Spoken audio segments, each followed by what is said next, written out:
ಈಗೊಂದು ಬಿಸಿ ಬಿಸಿ bed coffee ಸಿಕ್ಕಿದ್ರೆ ಈ ದಿನ ಫುಲ್ ಕಿಕ್ ಸ್ಟಾರ್ಟ್ ಆದಂಗೆ. ಪರಮೇಶ್ ಬಾಗುರು ಟೀಗೆ ಹೋಗೋಣ, ಟೈಮ್ ಆಯ್ತು. ನಡಿಗುರು, ನಾನೇ ಕರೆಯೋಣ ಅಂತಿದ್ದೆ, ಯಾಕೋ ಕೆಲಸ ಟಯರ್ಡ್ ಆಗ್ಬಿಟ್ಟಿತ್ತು. ನಡಿ ಟೀ ಕುಡ್ಕೊಂಡ. ಎಷ್ಟು ಸಲ ಟೀ ಅಂತ ಹೋಯ್ತೀರಾ ಸರ್? ಬೆಳಗ್ಗೆಯಿಂದ ಕೆಲಸ ಮಾಡಿ ಮಾಡಿ ಸುಸ್ತಾಗಿದೆ.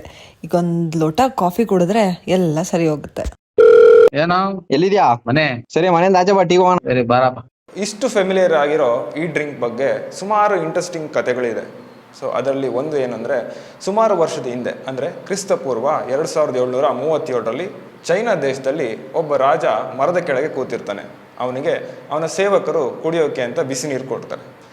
ಆ ಬಿಸಿನೀರೊಳಗೆ ಒಂದು ಮರದ ಎಲೆ ಬಂದು ಬೀಳುತ್ತೆ. ಸೊ ಅದರಿಂದ ಸುಗಂಧ ಭರಿತವಾದ ವಾಸನೆ ಬರುತ್ತೆ.